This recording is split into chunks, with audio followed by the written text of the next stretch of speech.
Jean Ferrat, c'est si peu dire que je t'aime sur RTC. Jean Ferrat que vous choisissez pour nous. Alors qu'est-ce qui représente cet artiste pour Ali Sneidi? C'est un chanteur à part. Hmm. Sa voix, sa douceur, son lien à l'amour, à l'amitié, son amour de la vie. Et puis pour moi c'est un des derniers romantiques, un des derniers aussi engagés pour les sentiments humains. Et il a chanté des choses qui nous ont, c'est-à-dire, rendus heureux. Comme, c'est-à-dire, Aznavour, comme Beko, comme tant d'autres, Adamo. Mais c'était donc l'artiste et le chanteur de notre adolescence. Mhm. Et on continue à l'aimer. C'est-à-dire, maintenant, le pays, il est rentré dans des variétés qui n'ont rien à voir avec la création, mais les vraies chansons douces, qui ont un sens, qui donnent un plus à la vie, c'est les chansons des années 60, avec Edith Piaf, avec Aznavour, avec tant d'autres. Mais maintenant, on est loin de la musique française parce qu'elle elle a chuté, à cause, c'est-à-dire des chansons vite fait ou bien sans parole ou sans sens. Ça devient un rythme et puis on peut faire une chanson maintenant en peu de temps avec l'ordinateur. Avant c'était quelque chose qui sort des entrailles, qui émane de l'imagination, qui émane de la sensibilité. Et puis en tout cas Jean Ferrat, il reste un grand nom.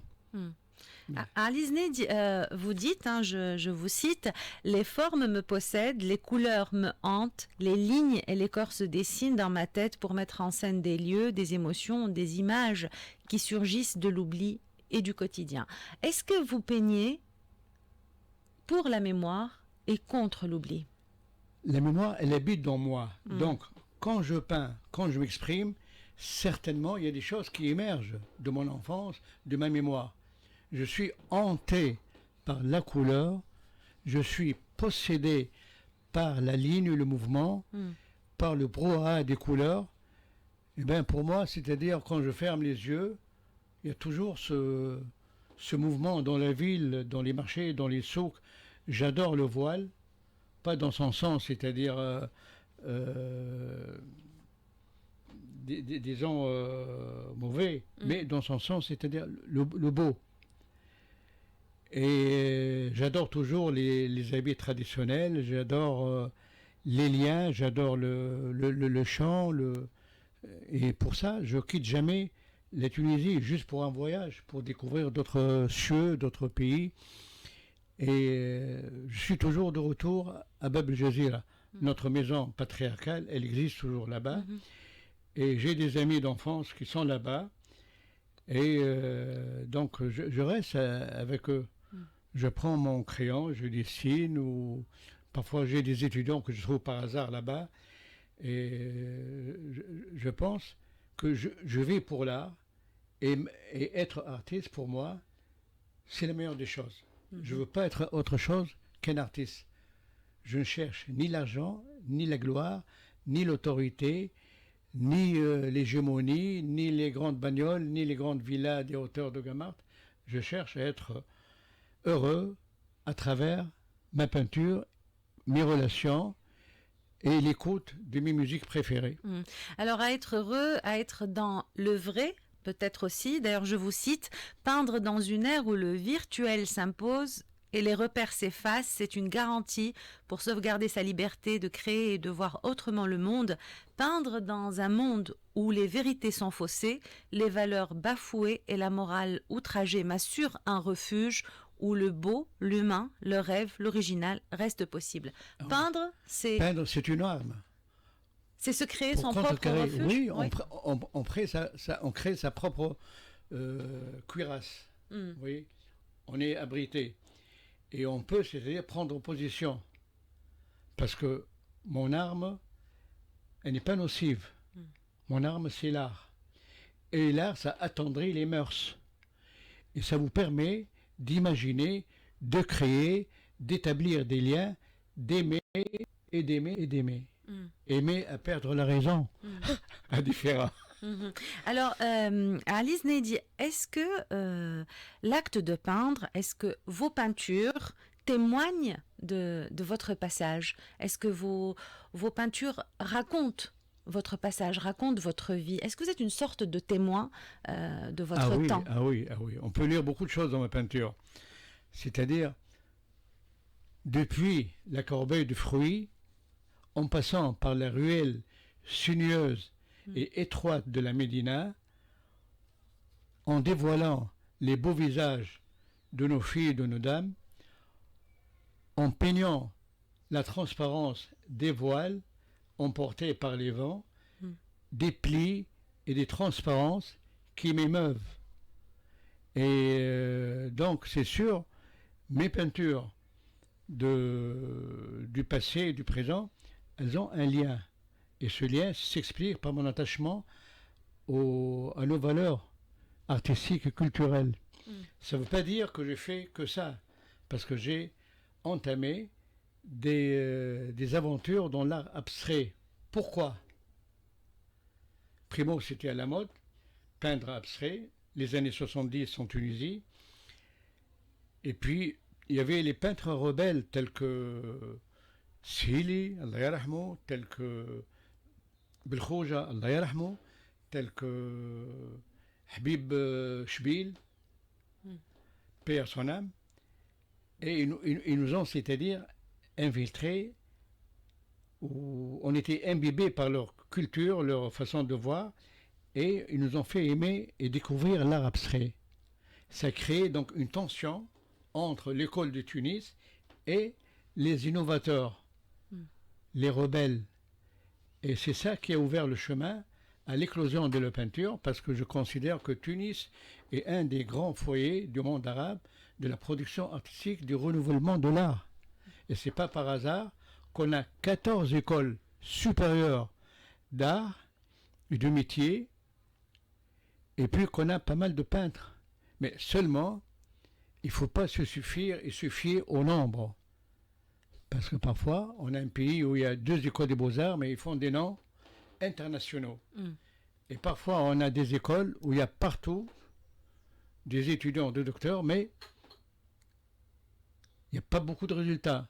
Pourquoi? Il faut chercher les conditions, il faut chercher aussi les origines. Il y a des choses à revoir dans notre enseignement, dans notre manière de voir, dans notre manière de produire, dans notre politique artistique. Il y a beaucoup de choses, mais ça mérite une autre séance. Alors je le rappelle, hein, vous avez fait l'école des beaux-arts et vous avez enseigné à un moment donné la peinture. Alice Ned, ici on parlait de votre palette. Oui. Est-ce que la palette des débuts est celle d'aujourd'hui? Est-ce qu'elle a évolué? Quels sont les tons? Quelles sont les couleurs que vous aimez surtout mettre ensemble? Bon, c'est une très bonne question. Merci. Fut un certain temps, on m'a appelé le peintre du bleu. Oui. Je suis un adorateur du bleu. Si le bleu était un dieu, il serait adoré. D'accord. Mais le bleu, c'était une couleur qui était rare, parce qu'elle n'existait pas dans la palette européenne, ni dans les minerais, ni dans les plantes, ni dans les pierres précieuses. C'était une couleur importée d'Égypte. Les premiers à avoir utilisé le bleu, à partir du lapis lazuli, c'était bien les Égyptiens avec les recherches cosmétiques de Cléopâtre et d'autres. Alors quel bleu?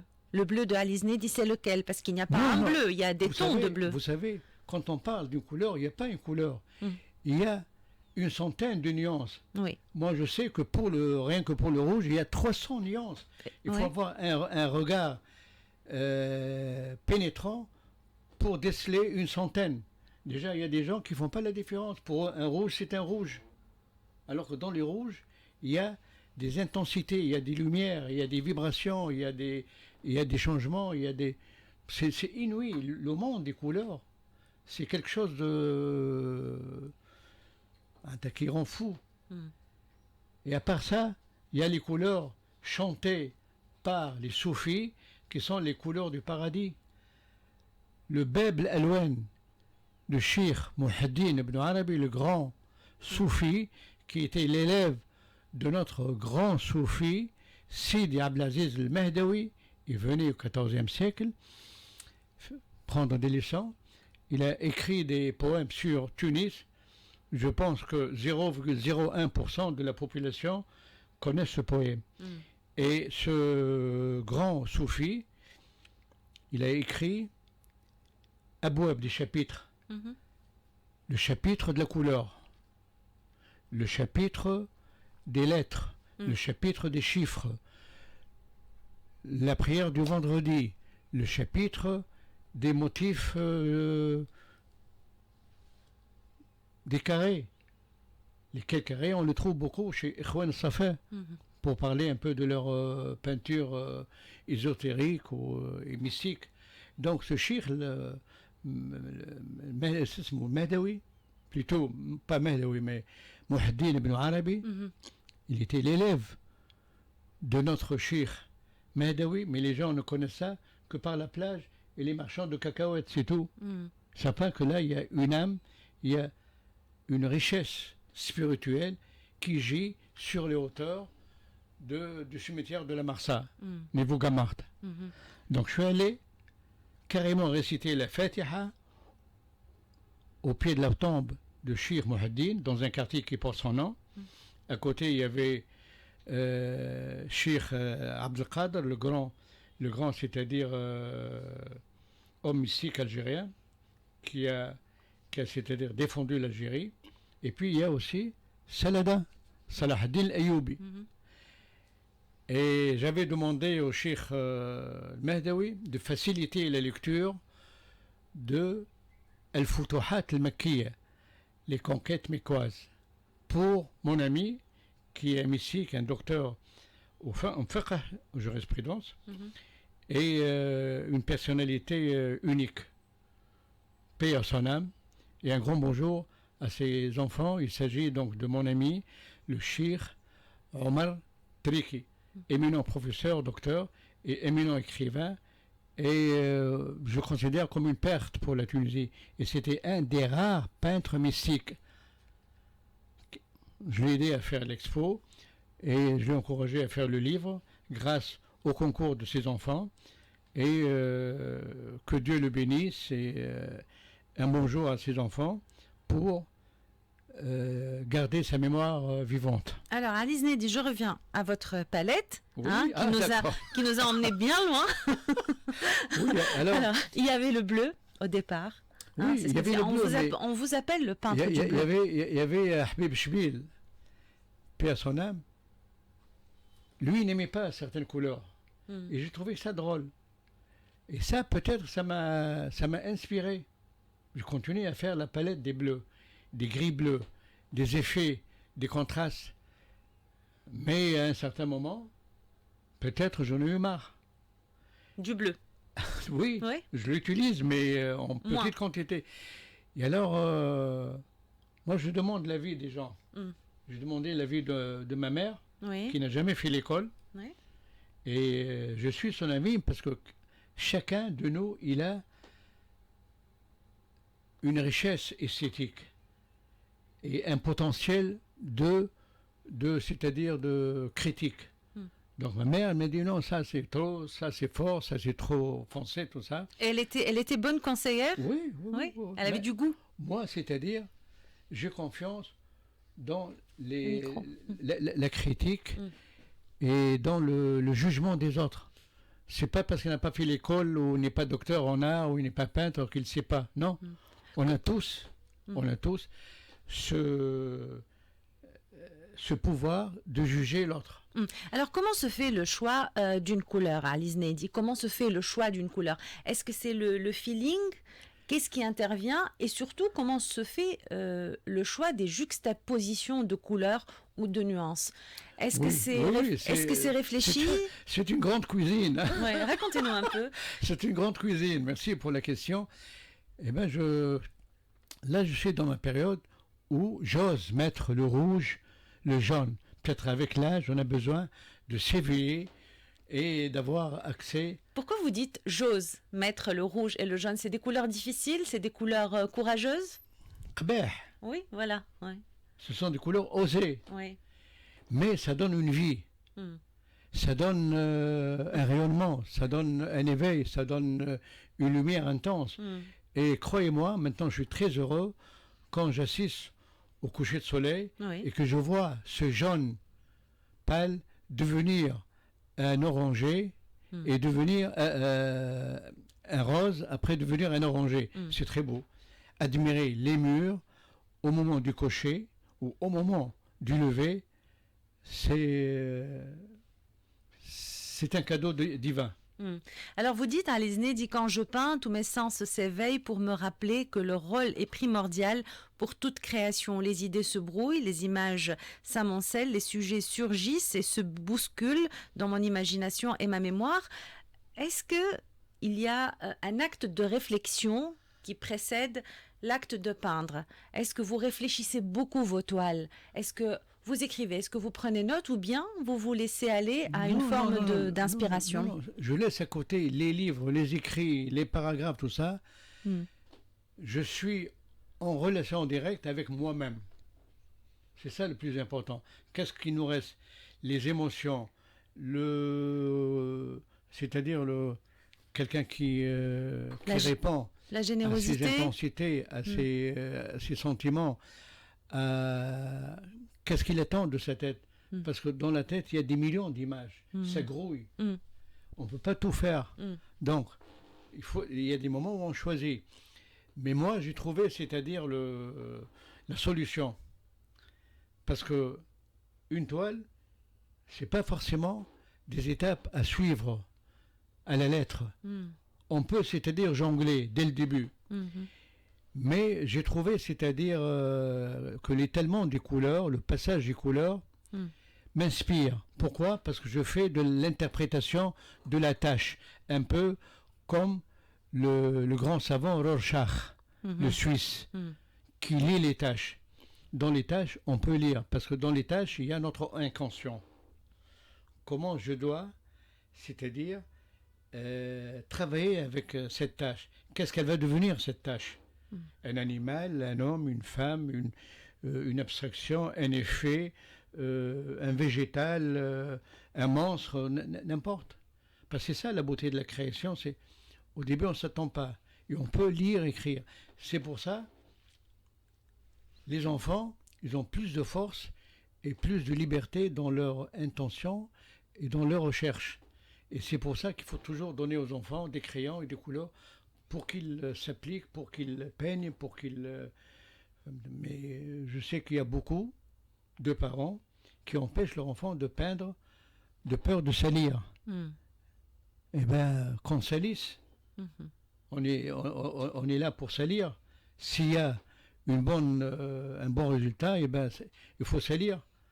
Moi, je me rappelle, il y avait des parentes d'élèves au lycée Alaoui, elles venaient, elles me respectaient, elles respectent le cours, mais elles voient leur enfant très pris par la couleur et qui a, c'est-à-dire, fait des gaffes dans la chambre, dans la salle, comment on appelle ça, l'atelier, l'évier ou bien ouais. la salle de bain. Il faut le laisser, vous allez voir. Vous allez voir.